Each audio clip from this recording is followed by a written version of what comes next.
नमस्कार, आप देख रहे हैं पोल खोल पोस्ट। इस समय हम मध्य प्रदेश के सीधी जिले में मौजूद हैं। लोकसभा का चुनाव गरमाया हुआ है, राजनीति गरमाई हुई है। प्रत्याशी अपना अपना नामांकन दाखिल कर चुके हैं।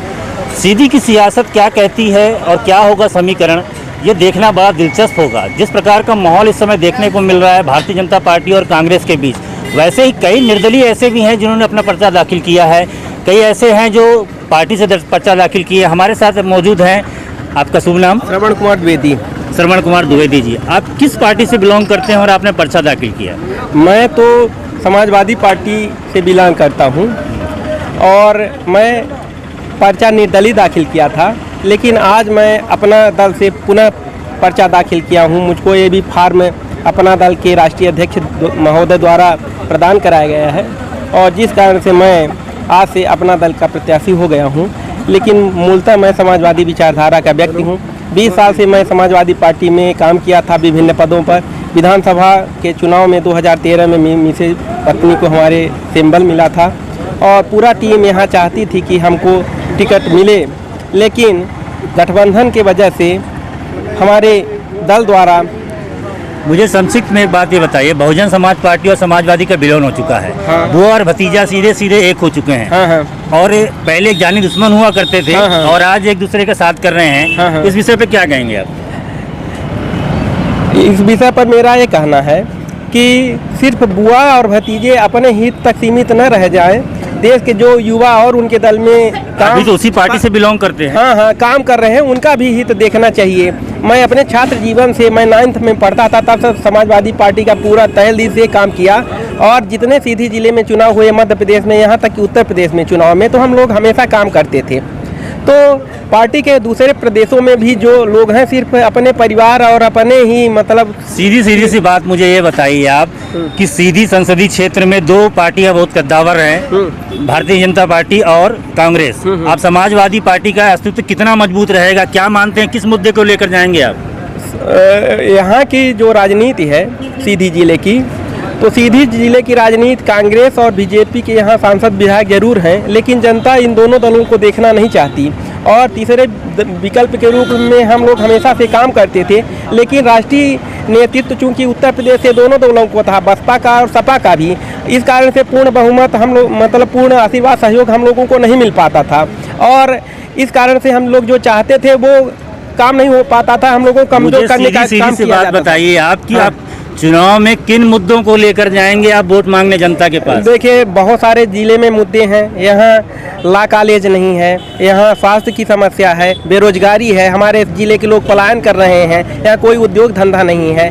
कोयला क्षेत्र का सिंगरौली में है, वहाँ भी कोयला के कृषि कॉलेज नहीं है। तो बहुत सारी यहाँ जिले में मुद्दे हैं जिनको लेकर के हम तो हमेशा से लड़ाई लड़ते थे और आगे भी अगर संसद बनते हैं तो भारतीय इतिहास में एक नाम होगा कि कोई सांसद सीधी जिले में हुआ है और देश का काम किया है। भाजपा के भी है जी, जो मुद्दे आप कह रहे हैं वो मुद्दे तो कांग्रेस और भाजपा के में नया क्या है? मुद्दे तो सबके पास रहते हैं, लेकिन काम करने की तजुर्बा होती है और भाजपा कांग्रेस के मंत्री और विधायक तो हमेशा से रहे हैं। हम मुद्दे तो उनसे, लेकिन आज तक क्या काम किए, लेकिन हम लोग समाजवादी हम लोग काम करके दिखाएंगे। देखते हैं समाजवादी कितने सक्षम हो पाते हैं। हमारे साथ एक और, ये आपसे हैं?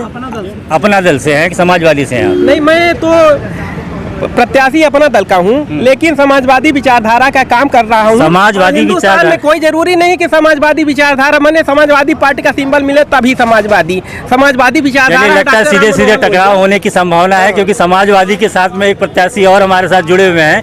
आप समाजवादी से बिलोंग करते हैं, आपका नाम क्या है? धर्मेंद्र सिंह बघेल। धर्मेंद्र सिंह, आप समाजवादी से पर्चा भरे हैं? जी, समाजवादी पार्टी से हमने कल अपना जो है तो नामांकन सीधी संसदीय क्षेत्र से नामांकन पर्चा भरे हैं। क्या मुद्दे रहेंगे, आप किस मुद्दे को लेकर जाएंगे आप? सबसे पहले तो मैं ये पोल खोल की जो टीम सीधी पहुंची है, मैं उसको तहे दिल से धन्यवाद देता हूं। धन्यवाद आपको। और साथ में 18,32,267 मतदाताएं जो सीधी सांसदी में, उनको सादर प्रणाम करते हुए नवरात्र की बहुत बहुत बधाई सादर प्रणाम करता हूं। सीधी जिले में जैसे विकास की अगर आपने बात किया है, तो सबसे पहले यहाँ जो है तो एक एयरपोर्ट होना चाहिए, जो कि आज एयरपोर्ट का नहीं है। आने जाने के लिए काफ़ी दिक्कतें होती हैं। यहाँ रिसर्च सेंटर होना चाहिए, डॉक्टरों की टीम होनी चाहिए। डॉक्टर अगर यहाँ से हमारे ज़िले से निकल के जाएंगे और यहाँ भी डॉक्टर उपलब्ध रहेंगे तो ज़िला का स्वास्थ्य अमला, चाहे ग्रामीण अंचल हो, क्षेत्रीय हो, शहरी हो, ब्लॉक स्तर में हो, सबसे ज़्यादा अगर कमी है किसी में तो डॉक्टर की कमी है। आज तक ना तो भाजपा की सरकार रही, वो नहीं कर पाई है, इसके पहले कांग्रेस की सरकार रही है, दोनों ने काम नहीं किया है। आप देख भी चुके हैं, दोनों ने काम नहीं किया। आपकी बात मैं मानने को तैयार हूँ, लेकिन अब ये बताइए मुझे सीधे सीधे, 5 साल सांसद के कार्य पे क्या आप संतुष्ट हैं? देखिए, एक तो महिला सांसद सीधी जिले की थी, तो जो भी अगर उन्होंने काम किया है तो आप भी देखे हैं और आपसे बेहतर कोई नहीं बता सकता है कि काम क्या हुआ है, कौन सा विकास नहीं हुआ। देश के प्रधानमंत्री के रूप में आप किसे देखना पसंद करेंगे? मैं तो देश के प्रधानमंत्री में अंतिम सत्र में माननीय मुलायम जी ने, आप देखे होंगे लोकसभा के सत्र में, अंतिम सत्र में कहा है कि देश के प्रधानमंत्री भाभी जो है तो माननीय पीएम मोदी जी दोबारा जीत के और सभी सांसदों को बधाई दी है। पर लेकिन मैं अपने प्रधानमंत्री खुद चाहता हूं कि भावी प्रधानमंत्री हमारे माननीय मुलायम जी हों, जो हमारे समाजवादी पार्टी के नेता हैं। वही हैं जो 1992 में कार सेवकों पर गोली चलवाई थी। ये तो क्या मुद्दा थी, क्या वजह थी, चलवाई थी नहीं चलवाई थी, हो सकता है किसी राजनीतिक दल का षड्यंत्र हो, मैं तो इस पे कुछ भी नहीं कर सकता। लेकिन आपको ये भी मालूम होना चाहिए, जबकि देश के रक्षा मंत्री हुआ करते थे। व्यक्ति को प्रधानमंत्री चुनना चाहते हैं जो हिंदुओं का कट्टर दुश्मन है, जो कार सेवकों को गोली चलवाता है, क्या कहेंगे आप? भाई साहब, अगर आप कह रहे हैं कि हिंदुओं का कट्टरवादी है, आपको ध्यान होना चाहिए कि माननीय मुलायम सिंह जी देश के रक्षा मंत्री थे, शहीदों के सर कट जाते हैं, घायल हो जाते थे, फिर भी उन्होंने जो है तो सरहद में कहीं भी घटनाएं होती थी, मुलायम जी ऐसे नेता हैं कि ससुरक्षित शव को लेकिन एक बात बताइए में पहुंचाते थे। जिस प्रकार से ये है कि बेटे और बाप में ही नहीं बन पा रही है, तो अब क्या बन पाएगी बताइए? ये आप बता सकते हैं उनके चाचा भी अलग हैं। ये आप बता सकते हैं कि आपके भी अगर पुत्र होंगे, 2 अगर होंगे, तो आप कितना पसंद करते हैं, ये ज़्यादा बेहतर आप बता पाएंगे। तो राजनीतिक में ये चलता है। ये तो देखिए, अगर एक पुत्र अगर है और पिता कहाँ रहेगा?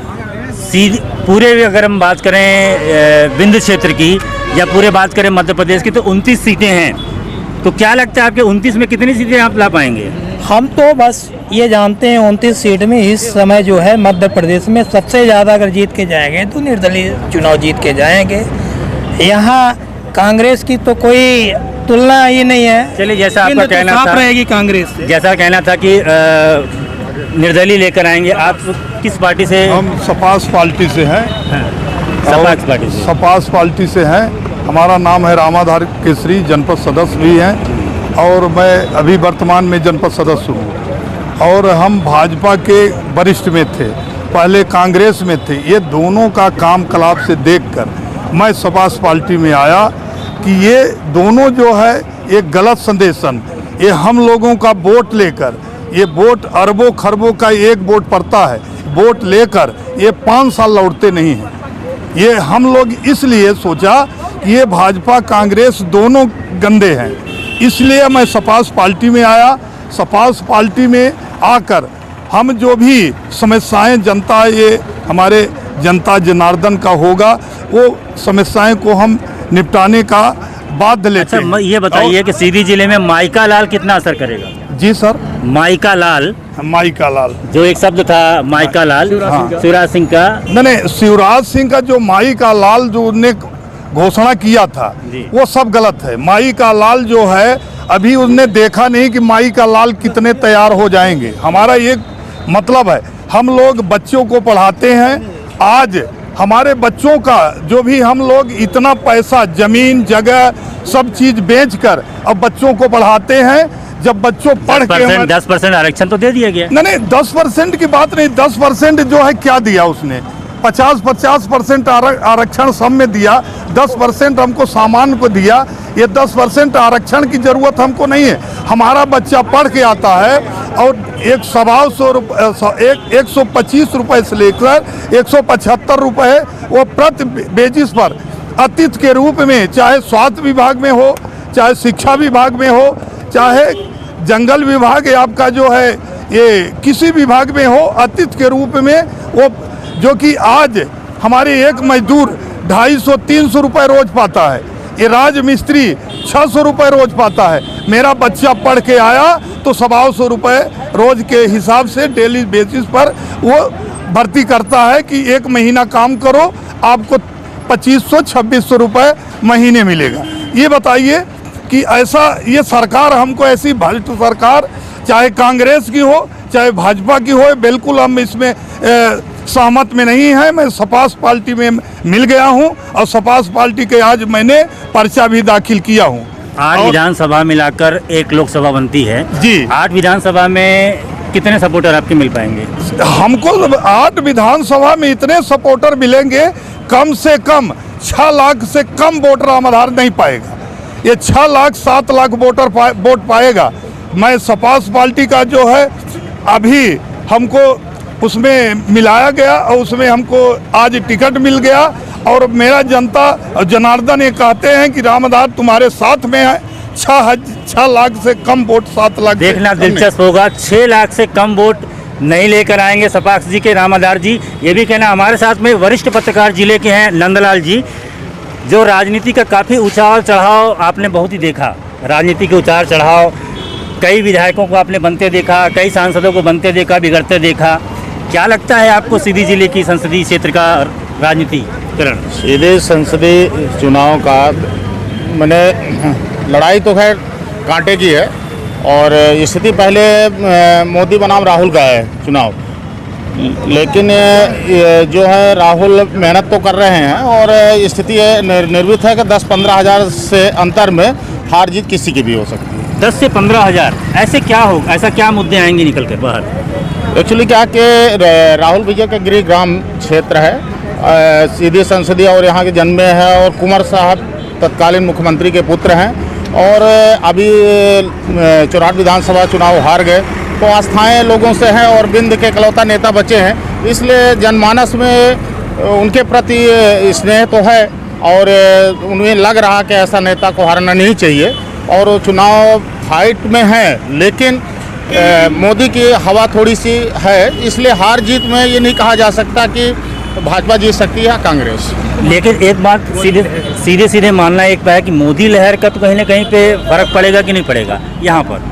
लेकिन फर्क पड़ेगा, लेकिन वही बताया कि मैंने यदि दूसरा प्रत्याशी होता, अजय सिंह राहुल के अलावा दूसरा कोई प्रत्याशी होता तो भाजपा की जीत सुनिश्चित मानी जा सकती थी। लेकिन अजय सिंह कुमार अर्जुन सिंह की आस्थाएं जुड़ी हुई और स्थिति लोकसभा के में सामने आई, विधानसभा में ऐसा क्या हुआ कि जनता ने सीधे नकार दिया उनको? अर्जुन सिंह के पुत्र उस समय भी थे, वो सीधे थे, लेकिन ऐसा क्या स्थिति आई कि सीधे जनता ने उनको नकार दिया? क्या लोकसभा में संभाल पाएंगे? नहीं, विधानसभा में चुनाव उनको बिंद क्षेत्र की बगडोर मिली थी और वो स्टार प्रचारक के रूप में थे और सभी जो तो चुराहट की क्षेत्र जनता पर उन्हें विश्वास था, लेकिन उनके ही आदमी द्वारा विश्वासघात किया गया जिससे उनको पराजय का मुंह देखना पड़ा। तो बड़े भाई साहब पत्रकार भी जी आप हैं, लोकसभा में ऐसा क्या होगा कि फिर स्थिति बदलेगी, उनके साथ में घात नहीं होगा, ऐसा कैसा अनुमान लगाया जा सकता है? लोकसभा में एक्चुअली क्या है, बिंद क्षेत्र के इकलौते